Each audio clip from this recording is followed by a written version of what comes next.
Assalamualaikum warahmatullahi wabarakatuh. Alhamdulillahirrabbilalamin. Salam sejahtera untuk kita semua. Yang saya hormati, yang sama-sama kami muliakan Bapak Dede Kumara SEMM selaku dosen pengampu mata kuliah komunikasi bisnis. Izinkan kami dari kelompok 6 untuk mempresentasikan mengenai penulisan laporan dalam bisnis.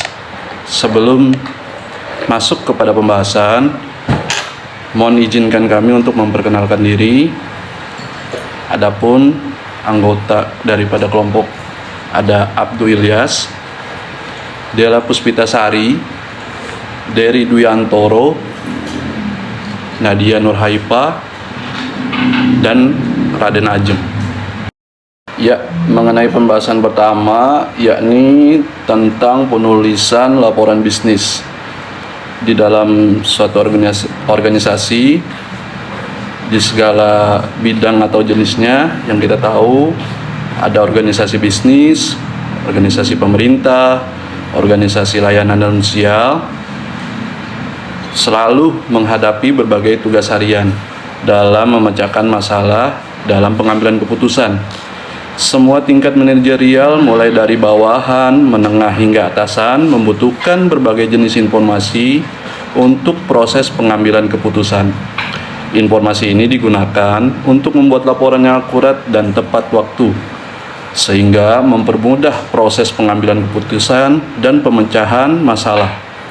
Proses ini melibatkan beberapa langkah yang sistematis seperti identifikasi masalah, pengumpulan data relevan, evaluasi alternatif, implementasi, dan yang terakhir adalah monitoring hasil untuk meningkatkan efektivitas keputusan dari penulisan laporan bisnis yang telah kita buat. Adapun selanjutnya, laporan data dan informasi yang disusun oleh perusahaan digunakan oleh atasan untuk mengelola perusahaan dan mengambil keputusan. Perusahaan skala menengah dan besar sering menyusun laporan mengenai berbagai aspek operasional mereka untuk disampaikan kepada pihak ketiga, yakni seperti bank kreditur, calon mitra, pemilik franchise, serta pemegang saham dan direksi.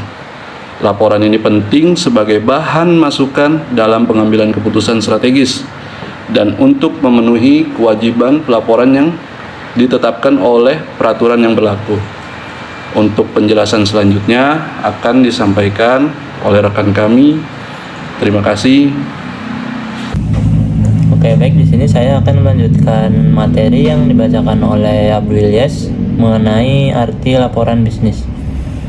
Arti laporan bisnis ini sering didefinisikan sebagai dokumen netral dan objektif yang menyajikan fakta untuk mencapai tujuan tertentu, seperti yang dijelaskan oleh Herta A. Murphy dan Herbert W. Hildebrand dalam Effective Business Communication.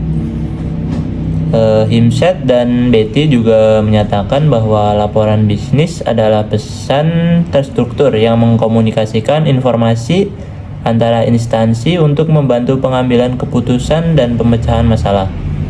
Laporan ini dapat mencakup berbagai aspek seperti peristiwa, mutu, kondisi, dan saran pemecahan masalah, yang semuanya berfungsi untuk membantu penerima memahami situasi bisnis yang kompleks dan merencanakan kebijakan strategis. Adapun penulisan laporan bisnis biasanya digunakan untuk melakukan monitoring dan pengendalian operasional perusahaan, memantau dan mengendalikan aktivitas bisnis untuk memastikan tujuannya dicapai. Yang kedua, mengimplementasikan kebijakan dan prosedur, meningkatkan implementasi kebijakan internal seperti penempatan posisi kerja. Selanjutnya, mencukupi persyaratan hukum dan peraturan, memenuhi standar hukum seperti laporan pajak, analisis dampak lingkungan, dan ketenagakerjaan.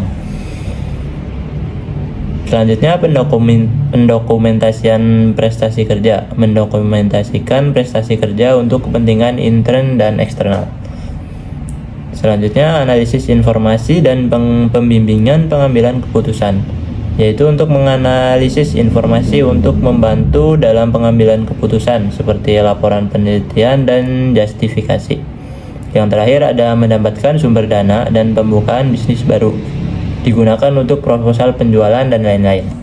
Yang selanjutnya ada penggolongan laporan bisnis. Penggolongan laporan bisnis dibagi menurut fungsinya, yaitu ada 7. Yang pertama yaitu menurut fungsinya, kedua menurut subjeknya, yang ketiga menurut formalitas, yang keempat menurut keasliannya, yang kelima menurut frekuensinya, dan yang keenam menurut kegiatan proyeknya. Materi selanjutnya akan dibacakan oleh teman saya, yaitu Dela.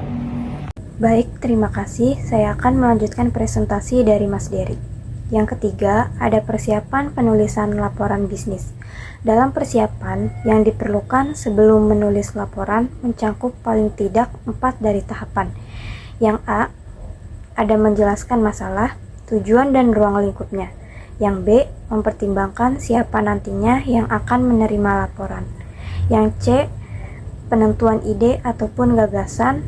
Yang D, pengumpulan bahan yang dibutuhkan. Yang E, melakukan analisis dan melakukan penafsiran data. Yang F, melakukan pengorganisasian data dan melakukan persiapan kerangka akhir. Selanjutnya, yang keempat, bagian pokok laporan bisnis. A, pendahuluan. B, teks. Bagian yang paling panjang dari sebuah laporan bisnis ialah isi teks laporan. Yang C, ada penutup. Bagian penutup mencakup rangkuman atau pembahasan ringkas, kesimpulan yang mempunyai isi evaluasi beberapa fakta yang dibahas tanpa dengan pendapat pribadi.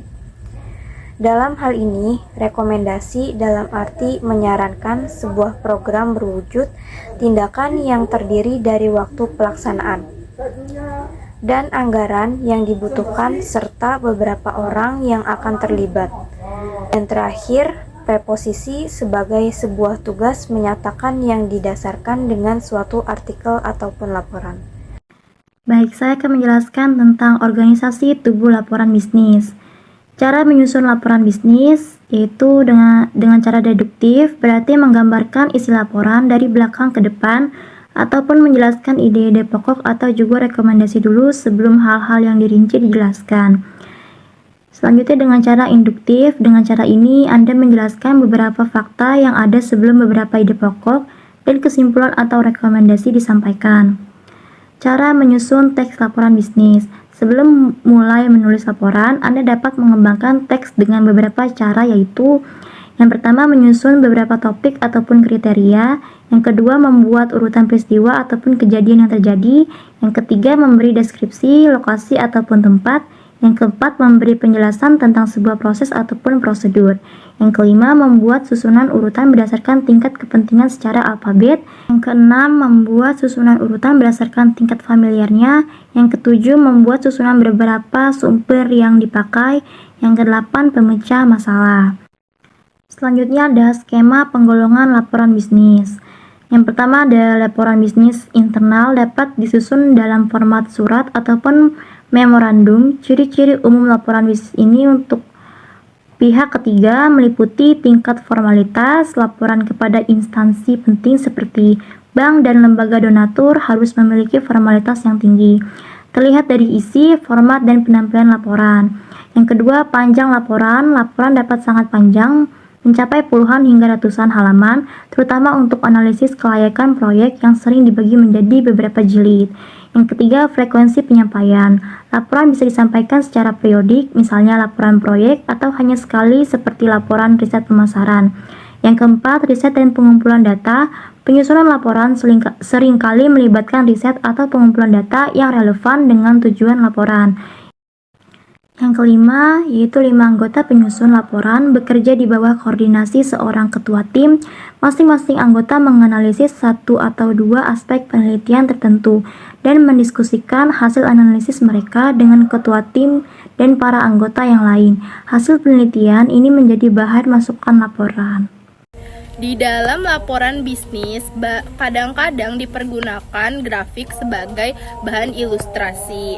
Di samping sebagai bahan ilustrasi, sepertinya hal table grafik dipergunakan sebagai saran untuk menjelaskan secara singkat hal-hal khusus yang disajikan dalam teks laporan.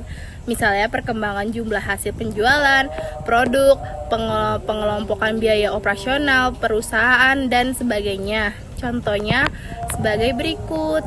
Kesimpulan, penulis laporan adalah proses penyusunan informasi secara sistematis dan terstruktur untuk menyampaikan hasil penelitian, pengamatan, atau kegiatan tertentu. Tujuan utama dari penulis laporan adalah untuk memberikan informasi yang jelas, akurat, mudah, dan dipahami kepada pembaca. Terima kasih.